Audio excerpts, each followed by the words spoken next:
So Terry, as the president of the apartment loan store, you've been financing HUD and multifamily loans since 1999. That's a long time.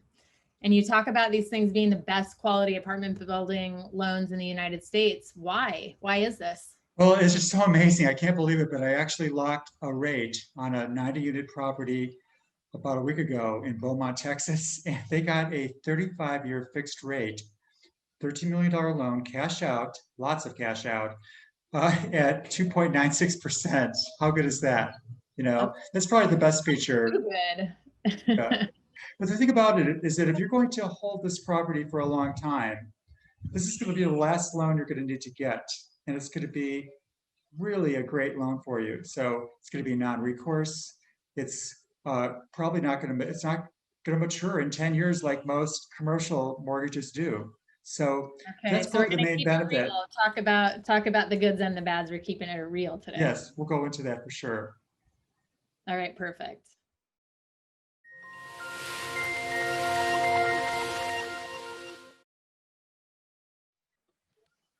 Hello, and welcome to the Encyclopedia of Commercial Real Estate Advice channel, where we give insider tips on over 500 real estate topics from the book, The Encyclopedia of Commercial Real Estate Advice by Terry Painter.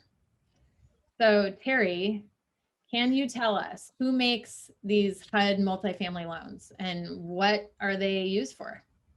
Okay, HUD stands for the Department of Housing and Urban Development, which started in 1965, and their mandate is to actually create more quality housing in America. There's a misunderstanding that HUD multifamily financing is for affordable rents or low-income housing, and that's just not true.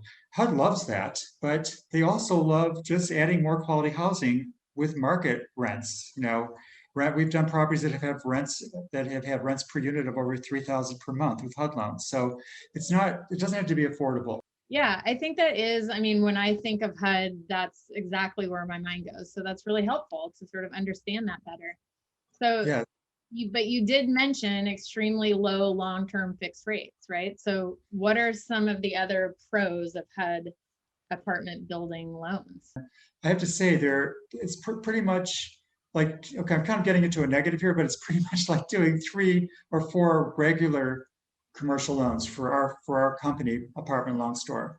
But probably, as I mentioned, the very best quality, the best pro is just that they have the longest fixed rates in America, the lowest, not and the longest. So you can't. So that's really it's people what they want the most is the lowest rate. I mean, everybody calls us. The first thing they say is, "What's the rate? What's the rate?"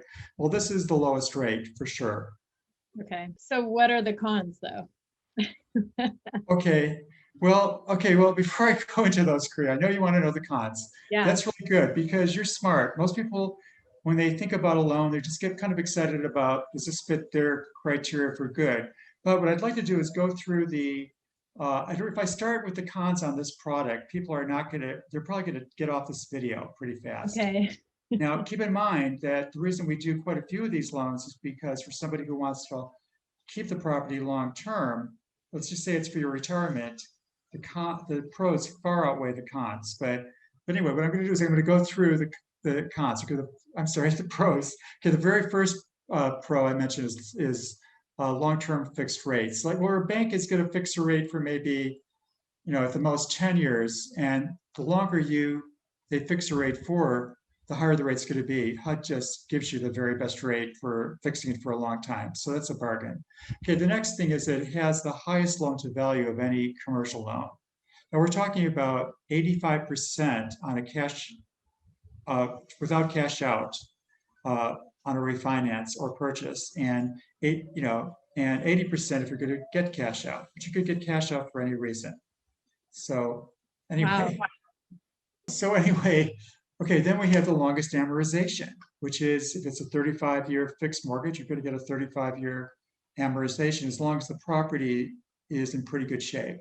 Okay. So it's longer than your 25 or 30-year amortizations that all of our other programs have. And that means lower loan payments, that combined with the low interest rate. And we also have we have actually don't require tax returns on these loans. That's another real benefit, because that means a lot of self-employed people who don't really like to show a lot of income on tax returns sometimes, where they cannot get a loan at a bank because of that. HUD doesn't even look at that. They're really making the loan to the property. So Okay. that's a real benefit. And the next one, the next pro is that this is a non-recourse loan. Now, recourse loans give a bank that only does, banks only do recourse loans. It gives them a weapon. That means that they could go after any of your assets if there's a default on their mortgage. That means they could take away your home, your autos, your child's 500 whatever education fund even. Okay. And also your boats and RVs, anything that to make up for the deficiency on a Right. foreclosure when they sell the property. Now HUD, the only thing HUD can do with a non-recourse loan is take back the property. In my book, I actually go through some really great stories and examples and tell a lot more about non-recourse financing. So that's a definite benefit. If you're raising investors for the property you're going to buy, for instance, or build, it's a huge benefit because investors don't want to risk having to sign a personal guarantee, putting all their assets at risk. Okay, with a HUD loan, you don't have to worry about that. You could raise investors pretty easily, much more easily. Right. That, I mean, that all just sounds so good. It's like a no-brainer. So I'm still interested to hear the flip I know you side. want to hear the downside, but I don't get into that. Just give me a Okay. moment. Okay. Yeah. Okay. So now we have, it also has, it has the lowest debt service coverage ratio of any loan, any commercial loan. Okay. So Okay. the debt service coverage ratio, the easiest way to think about it is for every dollar of loan payment, the net operating income, that's gross income less expenses, for every dollar of net operating income, they want to see another 25, I mean, so every dollar of loan payment, they want to see another 25 cents in income. That means that's a 1.25 debt service coverage ratio. So there are some loan programs that go during good times down to a 1.2, but HUD goes down to a 1.176, which just means that combined with a 35-year amortization or a 40-year amortization on a construction loan means that they can lend you a lot more money. So that's a definite benefit. And the last real plus, the last pro, is just that the loan is assumable for a half a point fee to a new borrower. And yeah, so, and that's a huge benefit because let's just say you have this loan for 5 years and, somebody offers you a great price on the property, you can't refuse, but you still have a prepayment penalty, which you will have. And yet what they can do is just assume your loan, which is at high leverage and a great rate for a half a point fee. So that's a huge plus. Banks don't allow their loans to be assumed. So. Wow. So is that when you want to sell one of your properties, it seems like having that loan in itself is an asset that you can leverage then. Yeah, but very definitely because first of all, you're going to have that long-term amortization. There's going to be a lot of time left on the maturity of the loan. The rate's going to be lower probably than any other loan today, in this day and age. And it's a really good fit for selling properties usually. So. Right. It sounds like it. Okay, Yeah. great. Thank you. And, sure. So since you're insisting, I will get into the cons. Okay, I know you want to hear about this, Kriya.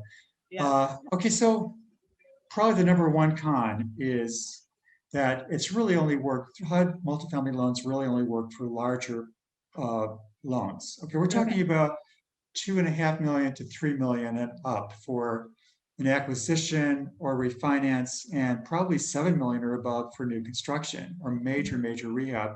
The reason for that is just that the expenses are higher, and we have like lenders legal that is, in a moment I'll go into that as another con, but we have lenders legal, higher loan fees, and so on. It just doesn't really make sense for smaller loans to go through those expenses. Okay. And also all the work involved.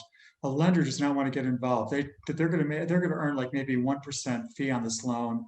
They don't. It's a lot of work for them, and to pay an underwriter to do all this work on a small loan. So it just doesn't really pencil for the lender either. Gotcha. So that's one of the cons. Yeah. Another con, which is kind of annoying, is annual audits on these loans. These HUD multifamily loans require a CPA audited financial statement at least once a year, and you have to turn in before you could get paid.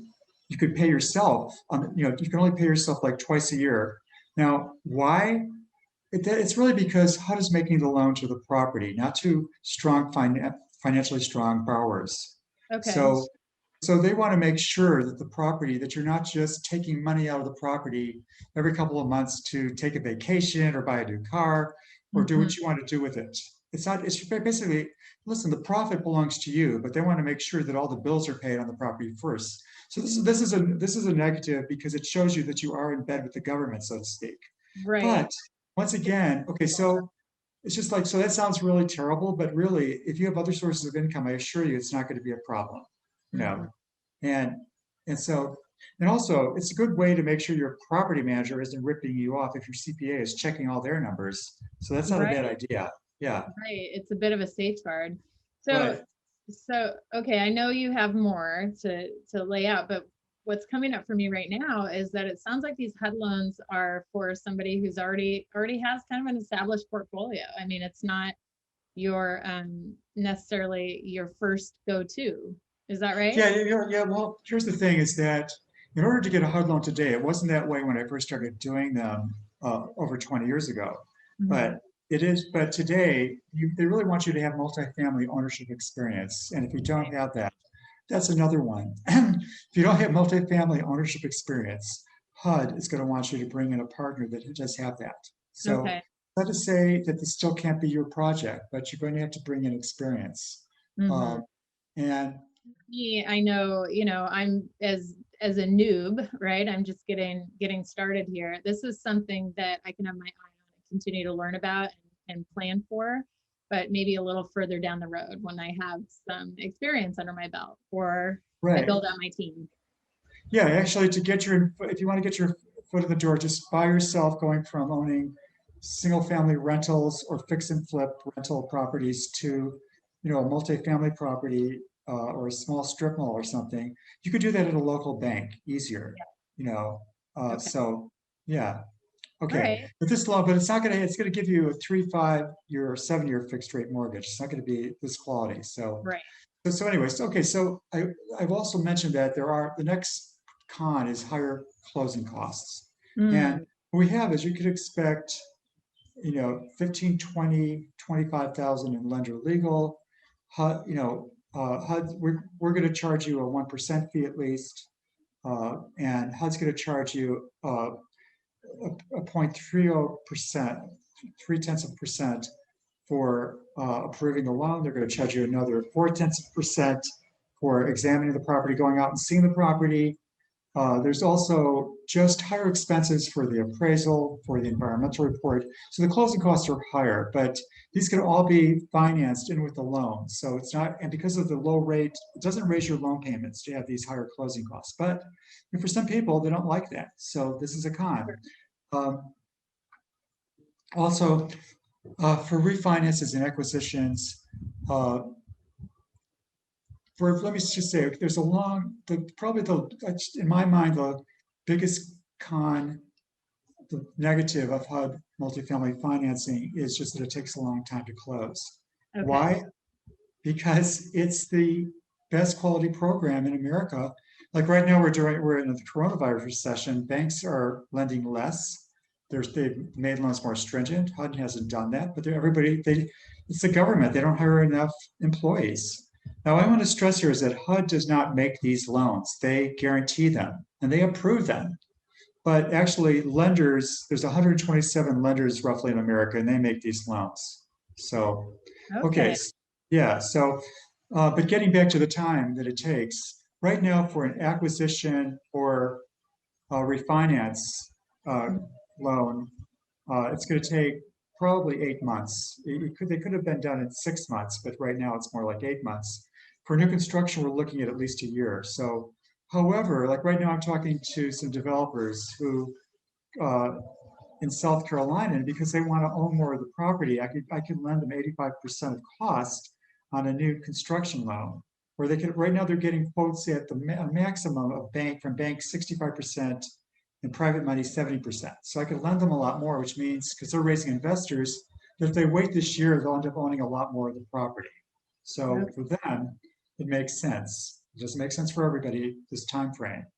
Mm-hmm, okay, well, that's so helpful. And, it is logical. I mean, these constraints, when you weigh the benefit and, Yeah. the organization, Yeah. I mean, it makes sense. Yeah, but okay, but also there's also two more I'm going to bring up, and then yeah, sorry, but for keep in mind, I did bring up 7 really great attributes of multifamily financing. So the last two is the property does have to be in very good condition. Which so if you have any intention of being a slumlord, which I'm sure most of my listeners are not thinking about that, but I've had some clients that have had that intention. And then this is not the loan product for you because you've got to choose probably a property that's 25 years old or newer, because if it has a lot of deferred maintenance, and you're going to have to bring the property before you could get a HUD loan out of, you're going to have to bring the property really up in quality. And we can loan you the money for that on the HUD loan. So that could be, if you want to improve the property, that could be a winner for you. And the very last negative is that it requires replacement reserves. And quite a few of our other non-recourse loans require this too.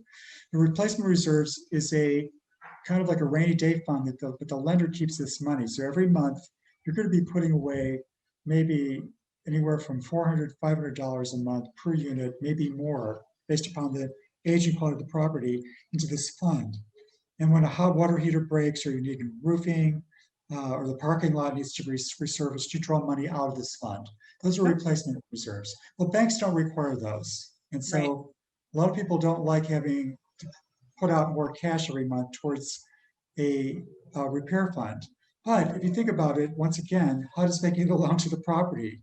And this way they know they have this money and they're doing these annual inspections, and they're going to know that that you have the money to make repairs that they find. Yeah, so yeah, actually, to be really honest with you, I would rather do a lot of our other loan products, because these loans take a lot of our staff's work, a lot of time. But our job is to provide the very best quality financing that's available in America. And so this is the very best loan for somebody who wants non-recourse, wants to raise investors without having them to be on the hook guaranteeing a loan. And it's a low rate and long-term fixed for 35 or 40 years. So if you want the very best product, and we could also, our firm could also help you put together a team of people so that you will qualify for this type of, Ah, yeah. well, Even you, Kriya. yeah, that's so encouraging. I'll have to talk to you more about that off the call, because, as someone who's sort of early in this world, that can be an intimidating part of the process, right, in the beginning. So that's interesting. If you would like to learn more about commercial financing and multifamily financing, my book has 2 great chapters on that, the Encyclopedia of Commercial Real Estate Advice. One of the chapters even gives you some great tips on how to compete, or get lenders to compete, I should say. How do I know that? Because we get shopped to death these days. And also, it gives you some great preparation tips for when you're applying for a loan. And a lot of top secrets that my competitors in the lending world are not going to like that I've disclosed on how commercial loans really work and how lenders set interest rates and so on. Lastly, if you enjoyed this video, please subscribe, hit the notification bell, and leave a comment. I'd love to hear what you think, and I'd love to answer your comments. Have a great day. Thanks.